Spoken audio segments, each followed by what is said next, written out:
Bismillahirrahmanirrahim. Assalamualaikum warahmatullahi wabarakatuh. Alhamdulillah wassalatu wassalamu ala Rasulillah wa ala alihi wa sahbihi wa man wala wa tabi'ahum. Allahumma akhrijna min dhulumatil waham wa akrimna bin nuril fahm. Wafdal alayna bi ma'rifatil ilm, sahil akhlaqana bil fadl. Janna mimma yastami'una al-qawl fayattabi'una ahsana. Subhanaka la ilma lana illa ma 'allamtana innaka antal alimul hakim wa la hawla wa la quwwata illa billahil aliyyil azim. Allahumma alimna ma yanfa'una wa zidna ilman wa ba'd. Jadi terakhir kita membahas tentang sifat kudroh, sifat kuasa. Kita katakan sebelumnya bahwa sifat kuasa itu berkaitan dengan segala sesuatu yang mungkin. Kenapa Nazil? Kenapa nggak berkaitan dengan yang wajib dan mustahil? Hukum akal hanya ada tiga ya, tidak ada kemungkinan keempat. Yaitu wajib, mungkin atau mustahil. Kenapa dia hanya berkaitan dengan yang mungkin? Coba saya nih sama yang tingkat 4. Kenapa? Nabil. Gak usah dijelasin kan sebenarnya kalau tingkat 4. Kenapa kudrah Allah itu hanya berkaitan dengan yang mungkin saja? Apakah itu artinya pembatasan terhadap kekuasaan Tuhan? Kan enggak. Kenapa? Kenapa? Siapa tadi namanya? Enggak, ini namanya siapa samping Nabi? Apa? Erik. Kenapa? Masih ingat kan Nazil? Jadi kalau misalnya orang nanya tiba-tiba nih, kalau kita kan memberikan penjelasan, kuasa Allah itu hanya berkaitan dengan sesuatu yang mungkin. Kenapa? Harus bisa jawab dong. Kenapa? Kan Allah itu kuasaannya maha mutlak, berkaitan dengan segala sesuatu. Kenapa hanya berkaitan dengan yang mungkin aja? Jawaban singkatnya. Karena memang sesuatu yang mungkinlah yang menerima keadaan dan ketiadaan. Sifat kudroh adalah sifat yang dengannya Allah mengadakan dan meniadakan. Ya kan? Wujud yang menerima keadaan dan ketiadaan memang hanya sesuatu yang mungkin kan? Paham nggak? Jadi kalau kita yakini bahwa sifat kudroh itu adalah sifat yang dengannya Allah mengadakan dan meniadakan sesuatu, maka secara otomatis konsekuensi logisnya apa? Sesuatu yang bisa diadakan dan ditiadakan itu hanya sesuatu yang mungkin, karena hanya sesuatu yang mungkinlah yang menerima keadaan dan ketiadaan. Sesuatu yang wajib nggak menerima ketiadaan, sesuatu yang mustahil nggak menerima keadaan.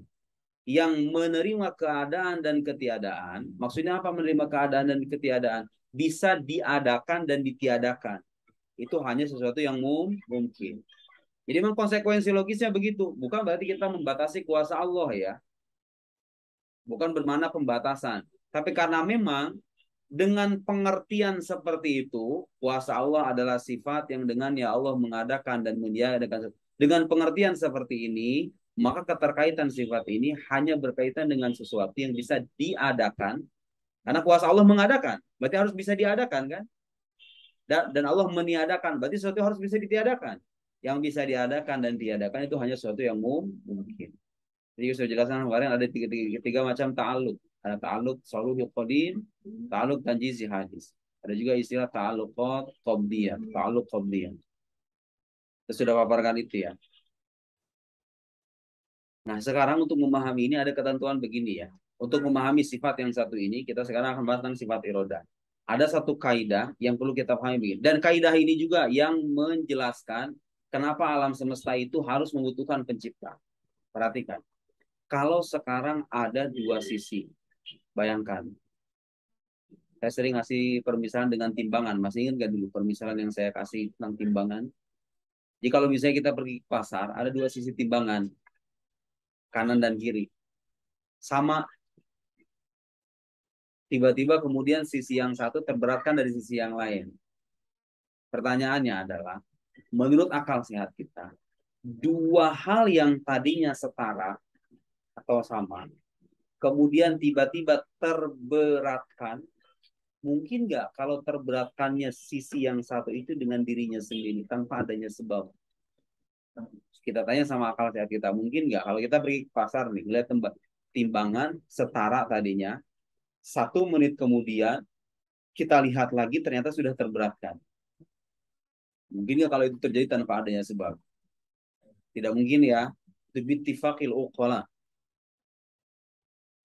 Berdasarkan kesepakatan orang-orang yang benar sehat, dua hal yang tadinya setara itu, ketika terberatkan salah satunya, pastilah bergantung kepada sebab.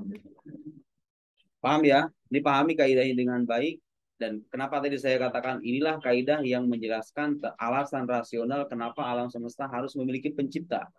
Karena alam semesta sejak awal itu termasuk wujud yang mungkin.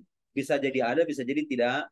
Jadi akal kita itu memungkinkan alam ini nggak ada, sebagaimana akal kita juga memungkinkan alam ini ada. Akal kita itu nggak mengharuskan dia ada. Dibilang harus ada enggak, dibilang harus nggak ada juga enggak. Artinya apa? Bisa ada, bisa tidak ada. Persis seperti hanya timbangan tadi. Keadaan, ini wujud, ini adam. Ini keadaan, ini ketiadaan. Manakala tiba-tiba alam itu di satu masa, katakanlah sekian belas miliar tahun yang lalu tercipta, otomatis ketika itu apa? Sisi keadaannya terberatkan dari sisi ketiadaan, gitu kan? Dan akal kita menuntut adanya sebab. Jadi alam itu tadinya ada, tiada, setara kemungkinannya. Bisa jadi ada, bisa jadi tidak ada. Manakala terberatkan salah satu dari yang lain, pasti ada sebabnya. Terlepas apapun itu sebabnya. Yang jelas akal sehat kita meniscayakan adanya sebab itu. Gitu kan? Agama memberikan penjelasan. Oh, yang menjadi sebab itu adalah Tuhan.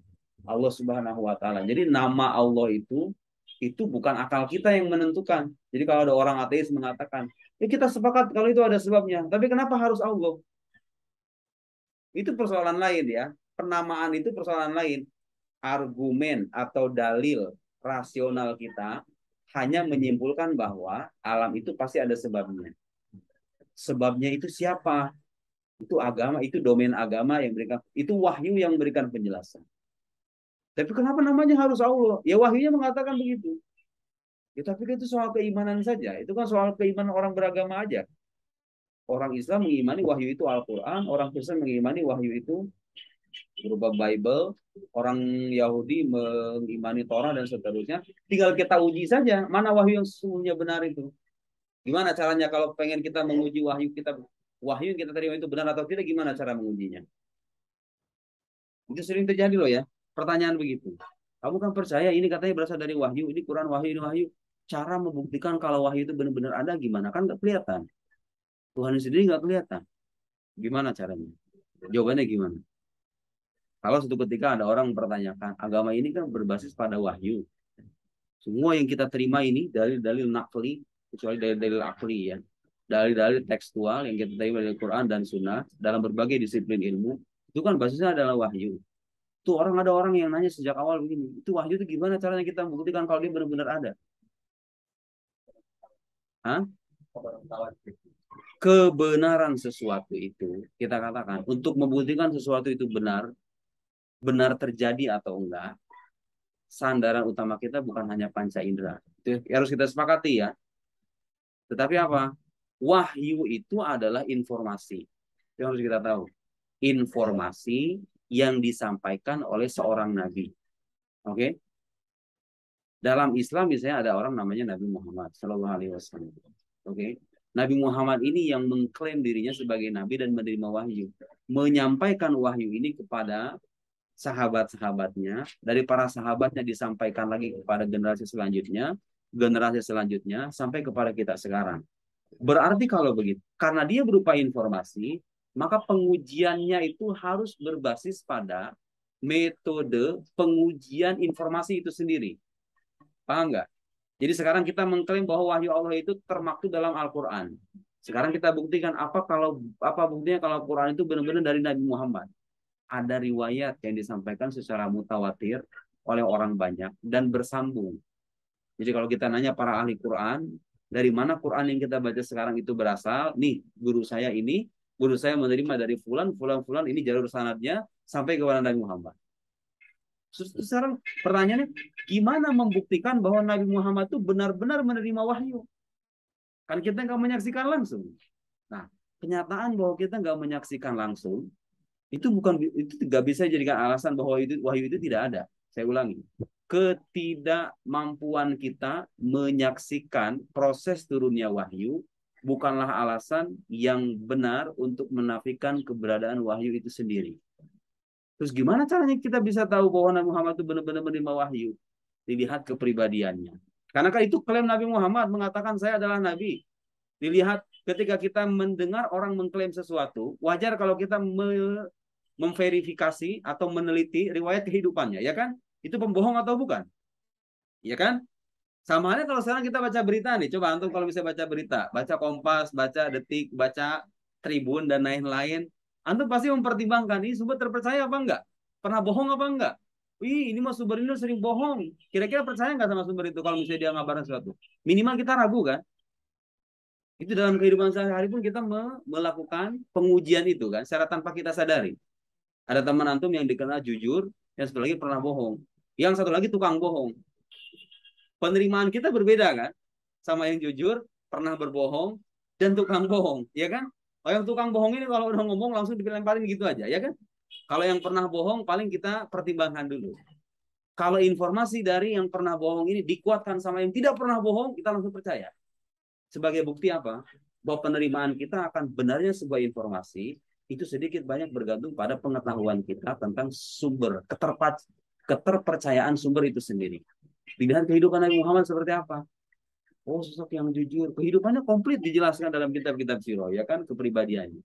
Tidak pernah berbohong, tidak pernah belajar kepada orang Yahudi dan Nasrani, tapi agama yang dibawanya mengoreksi keyakinan Yahudi dan Nasrani. Mengabarkan kisah-kisah orang terdahulu yang termaktub dalam kitab-kitab mereka, bahkan dikoreksi sebagian di antaranya. Dari mana itu berasal kalau bukan dari wahyu? Kan gitu kira-kira. Masuk akal nggak ketika itu? Gak pernah belajar sama siapapun, layak wa layak tuh, gitu ya. Kemudian kepribadiannya juga berbudi pekerti luhur, tidak pernah berbohong, dipercaya oleh musuhnya sebelum dicintai oleh para pengikut ajarannya. Iya kan? Kalau dengan kenyataan begini, dengan kenyataan seperti ini, akal kita masih menuntut adanya sebab.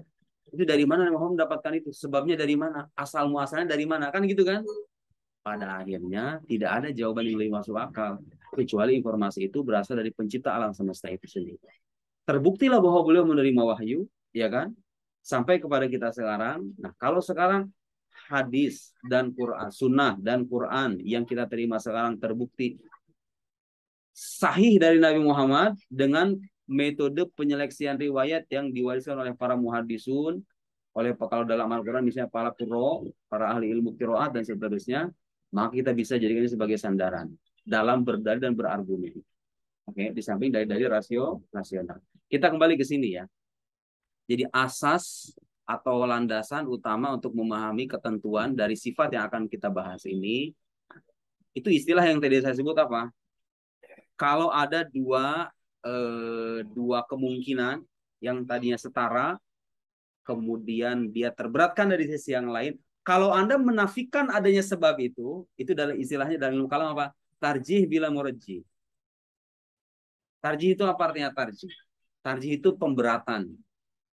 Kan tadinya dua sisi setara nih, tiba-tiba terberatkan. Tadinya bisa ada, bisa tidak ada, setara. Tiba-tiba ada, berarti kan sisi keadaannya terberatkan.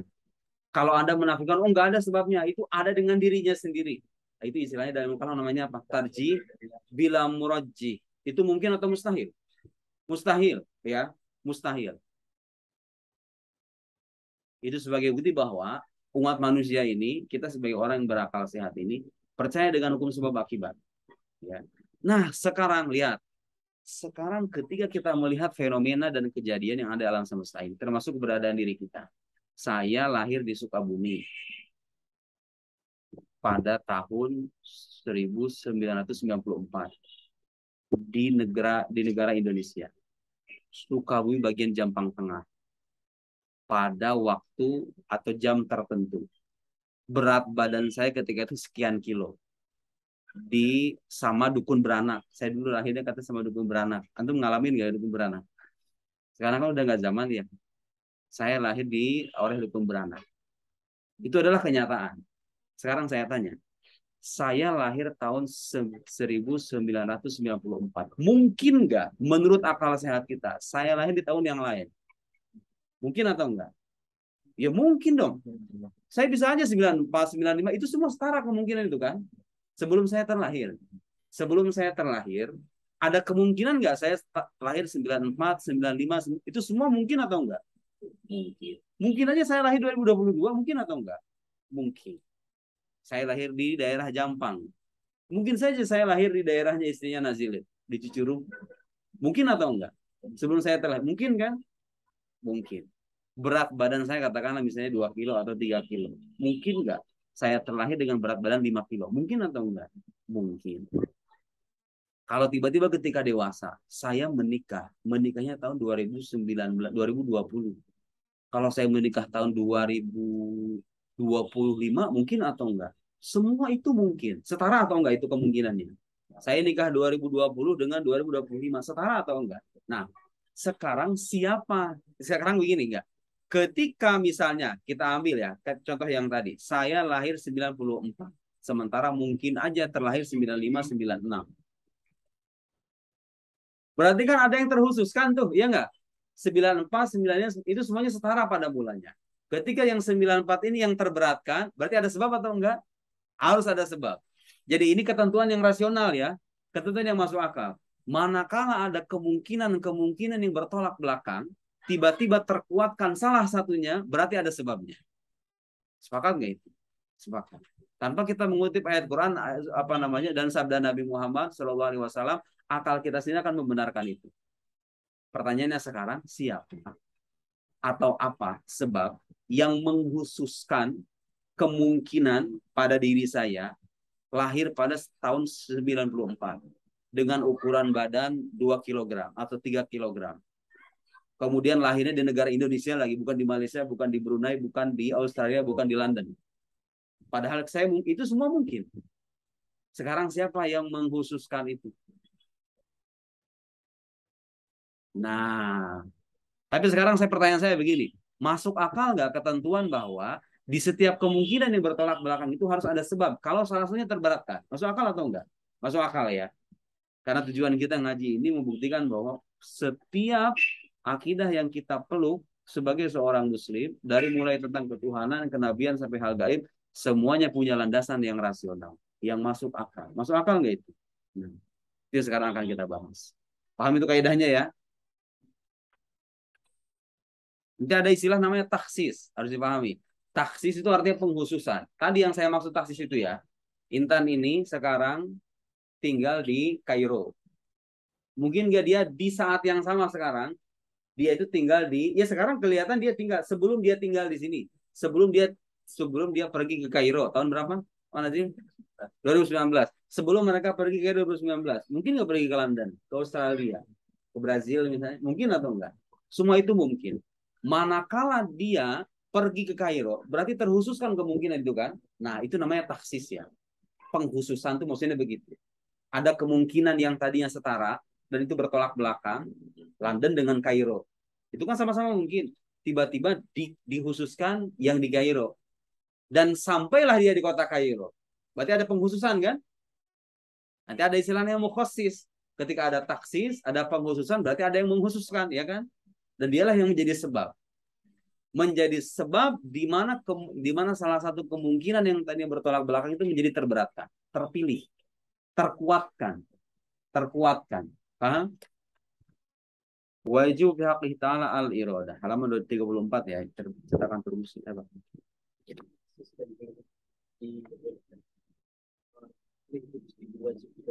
Hah? Wajib apa? Iya wajib li ghairi, wajib li ghairi. Manakala Allah sudah menghususkan kemungkinan A, Nazil ini yang tadinya kemungkinan berangkat 2020, 2019, 2018, tiba-tiba dikhususkan yang 2019 dan dia berangkat ke Kairo tahun 2019, berarti keberangkatan Nazil itu sesuatu yang niscaya kan, sesuatu yang wajib kan, tapi bukan wajib lidzatihi. Wajib li ghairi karena apa? Karena keterkaitan kehendak Allah dengan keberangkatan Nazil itu. Karena ada keterkaitan kehendak Allah ini dia menjadi wajib. Wajib li ghairihi itu ya. Mungkin li dzatihi aywa. Semua yang tergolong wajib li ghairihi itu mungkin li dzatihi.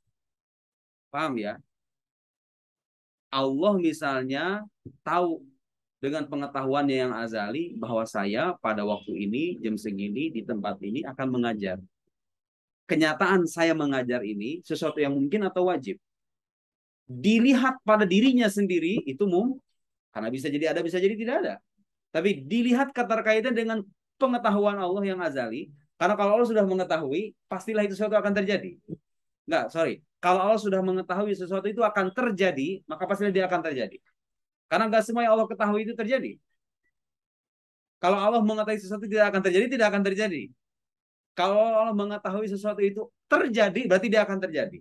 Dilihat keterkaitan dengan pengetahuan Allah, berarti sesuatu yang wajib. Ligoi, paham ya?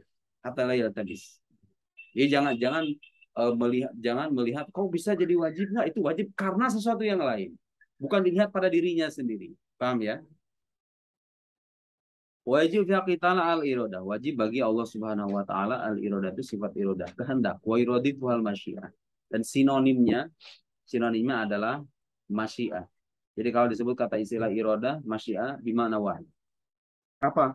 Wahia sifatun maujudatun. Ingat ya, pendapat Asy'ariyah semua tergolong sifat ma'ani itu sifatun wujudiyah. Laisat umur itibariyah. Meskipun ada satu, setahu saya baru ada satu ya. Mungkin di sana ada ulama Asy'ariyah yang lain yang melihat sifat-sifat Allah itu sebagai umur itibariyah. Di antaranya Syekh Mahmud Abu Daqiqah ya. Umur itibariyah itu masih ingat kan dulu pembahasan? Itu pembahasan panjang lah. Ada di artikel saya di buku Ilmu Maqulat ada. Umur itibar. Bukan berarti mengingkari sifat Allah. Mereka hanya mengatakan bahwa sifat Allah itu hanyalah makna-makna yang dilahirkan oleh nalar kita berdasarkan sudut pandang tertentu. Memang konsekuensinya itu, konsekuensi akhir dari pandangan ini memang mengingkari konsekuensi akhirnya, ya kan? Ya kan? Konsekuensi akhirnya. Konsekuensi akhirnya paling tidak mirip-mirip dengan pandangan Mu'tazilah yang mengatakan bahwa sifat itu adalah zat itu sendiri. Saya kira itu bahasan panjang lebar lah ya. Yang jelas sekarang kita sedang menjelaskan tentang akidah Ahlussunnah wal Jamaah. Akidah Ahlussunnah mengatakan bahwa sifat-sifat Allah, kalau yang salbiah jelas mafhumnya mafhum adami ya. Allah tidak berawal. Bukan berarti ada sifat ketidakberawalan pada diri Allah, enggak. Jadi kita menafikan. Allah tidak berbilang bukan berarti ada sifat ketidakberbilangan pada diri Allah, enggak. Ya, kalau yang sifat salbiyah. Sifat ma'ani, sifat ma'ani. Kalau sifat ma'nawiyah itu hanya penguatan dari sifat ma'ani. Makanya sebagian ulama ada yang menyebut 13 aja. Ya. Karena kalau orang percaya dengan sifat ma'ani, secara otomatis dia akan percaya dengan sifat ma'nawiyah. Nah, sifat ma'ani semuanya sifat wujudiyah. Boleh sebutnya sifatun maujudatun. Sifat yang ada, ingat, yang ada dengan adanya zat Allah Subhanahu wa taala. Bukan ada karena dirinya sendiri ya. Bukan sesuatu yang ada dan keberadaannya independen dari zat Allah sehingga Tuhan menjadi berbilang dan tersusun. Paham nggak? Nggak. Dia ada dengan adanya zat Allah. Oke? Okay? Qadimatun, yang qadim, tidak bermula. Qaimatun bidzatihi, yang berada pada zatnya. Berada pada zatnya. Bukan ada dengan dirinya sendiri. Berada pada zatnya. Ta'ala yukhassisu bihal mungkin. Nah, sekarang paham ada kata yukhassis? Yang dengannya Allah mengkhususkan sesuatu yang mungkin. Jadi sifat yang dengannya Allah mengkhususkan sesuatu yang mungkin, itulah yang kita sebut sebagai sifat iroda. Biba'di ma yajuzu alaihi, dengan sebagian atau dengan sebagian kemungkinan yang boleh untuknya. Kayak tadi contohnya tuh. Nazil pergi ke Kairo 2019. Boleh aja dia itu berangkat 2020, 2021 dan kemungkinan-kemungkinan yang lain. Boleh kan? Tapi dikhususkanlah tahun 2019, dan ketika dikhususkan salah satu kemungkinan berarti ada mukhassis. Ada yang menyebabkan kenapa dia berangkat tanggal atau tahun 2019 itu. Nazil berangkat ya gini. Untuk memahaminya begini, untuk memahami sederhananya begini. Dia misalnya lahir tahun berapa Nazil? 96. Keberadaan Nazil yang tadinya tidak ada, itu diadakan oleh Allah Subhanahu wa taala dengan sifat kuasanya. Karena kan sifat kuasa itu sifat yang dengannya Allah mengadakan dan meniadakan sesuatu. Beda ya. Beda ya. Jadi Allah dengan kuasanya mengadakan sesuatu yang tadinya tidak ada atau meniadakan sesuatu yang tadinya sudah ada. Sekarang ada, ditiadakan Allah dengan sifat kuasanya. Allah juga yang mengadakan dan meniadakan bukan sifat kudrahnya, Allah dengan sifat kudrahnya. Gitu ya. Nah, tapi kan sebelum dia terlahir itu ada berbagai kemungkinan yang dia miliki, ya enggak? Dia bisa lahir di Sukabumi, di Tangerang, bisa lahir di Sukabumi, bisa lahir di daerah Solo, bisa daerah Bekasi. Itu kemungkinan-kemungkinan. Nah, ketika dihususkan lahir di daerah Tangerang, itu kan, di tempat fulan, kemudian dengan ukuran badan sekian, dan segala kemungkinan itu, ketika dihususkan segala kemungkinan itu, yang menghususkan itu Allah Subhanahu wa Ta'ala dengan sifat irodahnya. Paham? Jadi kalau ada istilah semua yang terjadi alam semesta ini berdasarkan kehendak dan kuasa Allah, sekarang kita paham maksudnya ya. Allah dengan sifat kehendaknya menghususkan sekian banyak kemungkinan yang boleh terjadi pada sosok tertentu atau kejadian tertentu itu. Ada kebakaran misalnya.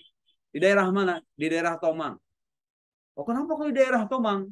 Kenapa nggak di daerah Jakarta? Kenapa nggak di daerah Solo, Bekasi, dan lain-lain? Kan itu semuanya mungkin. Terlahirnya kejadian kebakaran itu, yang tadinya tidak ada kemudian ada, Allah dengan sifat apanya?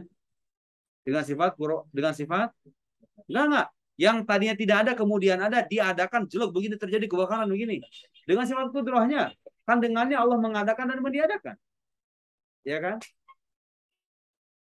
Tapi di alam azali. Sorry ya. Jadi penyebutan alam azali itu sebenarnya penyebutan metaforis aja. Bukan alam kan azali itu. Di alam azali. Di alam azali Allah sudah menghususkan kejadian A di daerah A pada waktu sekian dengan rincian sekian dan sekian. Itu dengan apanya? Dengan sifat apanya? Menghususkan itu. Dengan sifat irodah. Jadi Allah mengadakan dari ketiadaan setelah sebenarnya ya penggunaan bahasa-bahasa itu terbatas. Sekarang kalau saya bilang begini, Allah mengadakan dan meniadakan setelah sebelumnya dia menghususkan. Sebetulnya istilah setelah sebelumnya itu pun bermasalah kan? Tapi antum paham nggak? Allah itu menghususkan gini nih. Ada kemungkinan peristiwa ini terjadi di daerah ini, daerah A, daerah B, daerah C. Kemungkinan beragam, ya kan? Sejak azali gitu ya. Allah sudah menghususkan ada kejadian ini terjadinya di sini dengan rincian seperti ini pada waktu ini dan seterusnya. Jadi kemungkinan-kemungkinan yang beragam itu sudah terhususkan sejak azali, ya kan?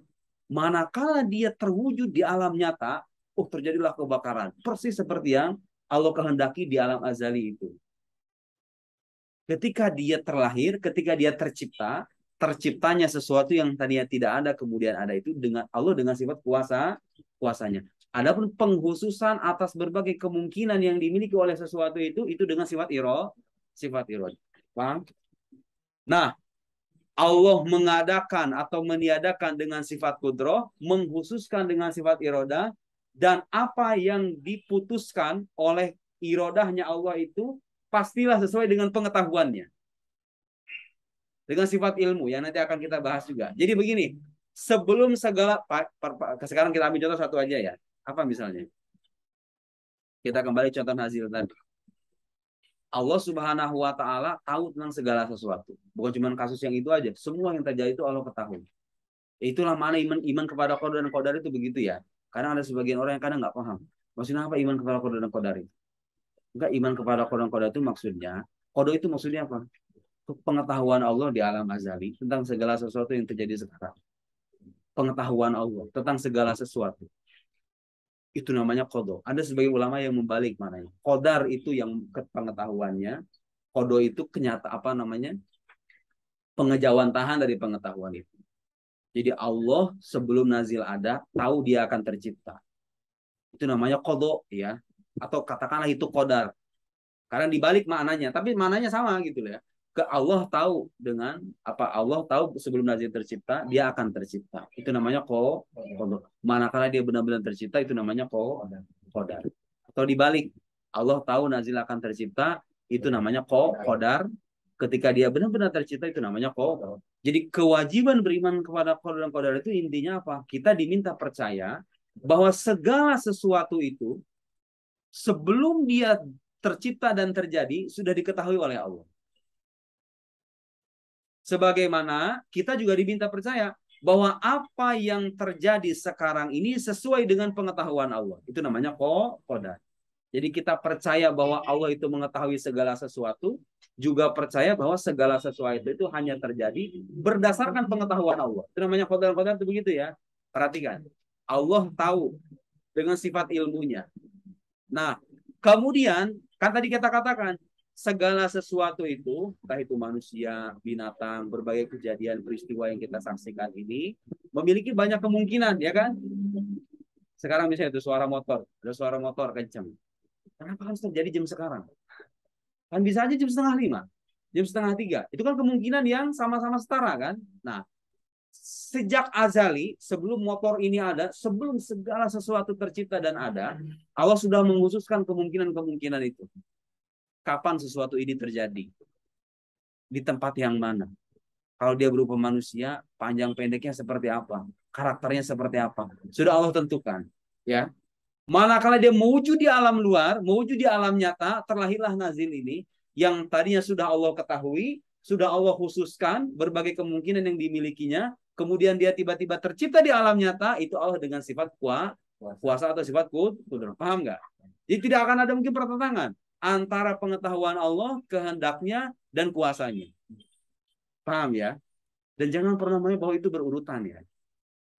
Jangan pernah membayangkan bahwa sifat itu sifat-sifat yang berurutan. Karena sifat Allah semuanya qadim. Qadim itu apa artinya? Tidak bermula. Kalau Anda memahami sifat Allah itu berurutan, kayak Allah tahu dulu gitu misalnya, kemudian menghususkan lagi. Jadi itu kan bayangan manusia kan begitu. Kalau dikasih penjelasan begini, berarti Allah tahu dulu dong. Tahu dulu, habis itu menghususkan, habis itu langsung mencipta. Enggak. Sifat kalau Anda memahami begitu, berarti keberurutan itu kan sesuatu yang hadis kan? Tadinya tidak ada, kemudian ada. Enggak, jangan bayangkan itu. Seolah-olah sebelum Allah mengetahui, Allah tidak berkehendak. Atau sebelum Allah menampakkan kekuasaannya, dia tidak berkehendak. Dia tidak mengetahui. Mengetahui dulu, berkehendak, habis itu langsung mencipta. Enggak begitu. Semua yang tadi dijelaskan itu hanyalah proses kita memahami ya. Kita yang memahami dengan cara begitu. Sifat kuasa, sifat pengetahuan, sifat kehendak Allah itu adalah sifat yang qadim. Qadim apa artinya? Tidak bermula dan tidak berurutan. Karena keberurutan itu hanya berlaku bagi sesuatu yang hadis. Terus apa yang berurutan kok bisa begitu? Tadi kan penjelasannya berurutan begitu. Itu cara kita memahaminya. Gitu ya.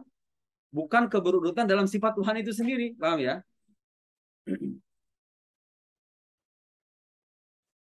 Nah, nanti ada ya. Ada satu syubhat yang nanti akan kita paparkan tentang bagaimana kekeliruan sebagian orang dalam memahami sifat ini. Mana tadi? Paham itu maksudnya maksud yukhasis, paham? Yukhasis bihal mungkin bibadi ma yajuzu alai imma bil wujud au bil adam. Imma dengan keadaan atau ketiadaan. Ada dan tidak ada itu kan suatu kemungkinan yang setara. Allah mengkhususkan keberadaan nazil. Sebelum nazil ada. Pengkhususan itu Allah dengan sifat irodahi. Au bis sifat atau dengan sifat kalbayan awis sawad. Seperti halnya putih dan hitam. Mungkin aja antum siapa namanya Nabil itu diciptakan jadi orang negro. Mungkin atau enggak? Mungkin aja. Jadi orang albino? Oh, mungkin juga. Tapi kenapa diciptakan sebagai orang Malaysia? Lahir pada tahun tertentu di tempat tertentu dan itu adanya taksis kan, Allah yang mengkhususkan semua itu. Kenapa harus Allah yang mengkhususkan semua itu? Kembali kepada kaidah yang pertama tadi saya paparkan, bahwa berbagai kemungkinan yang tadinya setara, manakala terberatkan salah satunya pastilah ada sebabnya. Itu kaidah rasional ya, itu ketentuan yang sangat masuk akal. Sekarang kalau kita praktekkan dengan skala yang lebih luas, orang berbisnis, orang mengalami kecelakaan, mendapatkan nikmat, mendapatkan rezeki yang tidak disangka, dan seterusnya. Semua itu adalah kemungkinan-kemungkinan yang tadinya sifatnya setara. Dapat uang misalnya 5 tahun kemudian 1 miliar, tanpa terduga. Kenapa harus 1 miliar? Kenapa nggak 500 juta aja? Kenapa waktunya harus pada hari itu aja? Itu kan kemungkinan-kemungkinan yang setara. Bisa segini, bisa begini, bisa dan seterusnya. Allah yang mengkhususkan itu. Dan ketika dia ada, Allah yang menciptakan itu. Sebelum dia benar-benar tercipta, Allah sudah mengetahuinya terlebih dulu. Allah mengetahui, Allah yang menghendaki, dan Allah yang menciptakan. Oke. Au bil ghina au bil faqr, atau dengan kekayaan atau kefakiran. Au bil ilmi au bil jahl, atau dengan pengetahuan atau dengan kebodohan. Ila ghairi dzalika, dan seterusnya.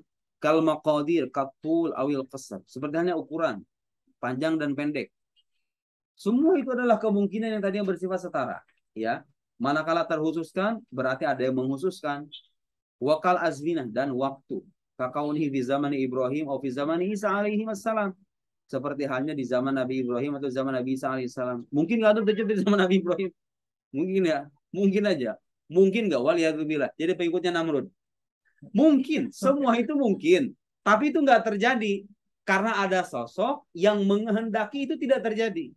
Dan ada sosok yang mengkhususkan keterjadian itu, di mana dia terlahir di era sekarang, bukan di era zaman Nabi Ibrahim.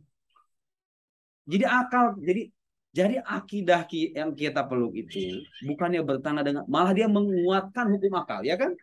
Akal kita itu bertanya, manakala ada itu, kenapa harus sekarang ya? Kenapa dia harus ada sekarang? Kenapa nggak dulu aja? Saya kebetulan beberapa hari yang lalu tuh di salah satu komunitas orang-orang ateis, itu dia ngaji pertanyaan seperti kayak begitu. Kenapa katanya Tuhan tuh menciptakan alam baru sekian sekian, kan alam itu menurut para ilmuwan ya, alam ini baru bermula ada 13 atau 14 miliar tahun yang lalu. Sebelum itu kan nggak ada. Alam ini semua ilmuwan sepakat, alam ini tadinya nggak ada. Dia baru tercipta, Big Bang itu diperkirakan ya, hanya perkiraan aja. Berdasarkan analisis keilmuan mereka, itu sekitar 14 atau 13 miliar tahun yang lalu. Oke? Alam itu. So, kalau ada orang nanya, itu kenapa Tuhan tuh menciptakan alam pada waktu itu? Kenapa? Sekarang kita katakan, sekarang kita jawab. Sudah tahu belum jawabannya? Karena Allah, karena dia berkehendak alam itu tercipta pada waktu itu. Selesai itu dah. Ya kan? Apa yang masalah? Apa yang masalah dengan itu? Dia punya kekuasaan mutlak, dia pengen ciptain alam. Bahkan dia tidak ingin menciptakan alam pun itu sah gitu loh bagi dia, ya kan? Nggak jadi masalah. Dan seperti yang pernah saya bahas dulu, bahwa ketika Anda bertanya, kenapa Tuhan melakukan ini, dan itu, dan ini, kalau pertanyaan ini bertujuan untuk menanyakan motif dan tujuan, seolah-olah Tuhan itu bergantung pada motif dan tujuannya, seperti hanya kita sebagai manusia, saya belajar pengen sukses, saya usaha pengen berhasil, saya pengen ini, kalau ditanya orang, kenapa kamu berbisnis? Karena saya pengen untung, saya pengen berhasil. Itu pertanyaan sah. Tapi kalau Anda bertanya kepada sosok yang dia tidak membutuhkan tujuan apapun dalam penciptaannya, itu pertanyaan keliru. Jadi kalau maksud Anda bertanya, kenapa Tuhan melakukan ini pada tahun ini, tidak pada tahun ini, kalau yang Anda maksudkan itu adalah pertanyaan menanyakan motif yang mendorong Tuhan melakukan itu, pertanyaan keliru. Nah, pertanyaan ini hanya cocok bagi orang-orang, bagi sosok-sosok yang berbuat, dan di balik perbuatannya ada motif tertentu, ada tujuan tertentu yang ingin dicapai. Dan dia butuh dengan tujuan itu. Jadi kalau sekarang antum nanya sama saya, kenapa saya mengajar? Saya bisa jawab, karena saya pengen menambah pengetahuan. Artinya saya butuh nggak dengan penambahan pengetahuan itu? Butuh. Kalau Anda bertanya, kenapa Tuhan melakukan ini? Kalau Anda membayangkan bahwa Tuhan itu seperti halnya kita, butuh kepada tujuan di balik perbuatannya, pertanyaan itu keliru. Oke. Tapi kalau harus dijawab, jawabannya sederhana. Dia menghendaki sesuatu itu terjadi pada waktu itu. Selesai. Nggak ada masalah. Oke. Wakal azmina kauni fi zaman wakal wal amkina, dan tempat kauni fi Makkah atau fi Thaif. Wal jihad, jihad itu artinya arah ya. Kauni fi jihatil masyriq atau fi jihatil maghrib. Paham ini ya semuanya ya? Wadid duha, dan lawannya ay al iroda, lawan dari sifat iroda al karoha. Karoha apa artinya? Keterpaksaan atau ketidakberhendakan. Apa ketidakberhendakan? Ya adamul iroda. Keterpaksaan. Di mana Adam al iroda. Wa'alam. Nah, sekarang ini nih. Wa'alam annal iradata inda ahli sunnah ghairul amri waridho wal alam. Kehendak Tuhan itu dalam mazhab ahlu sunnah itu berbeda dengan perintahnya, berbeda dengan keriduannya,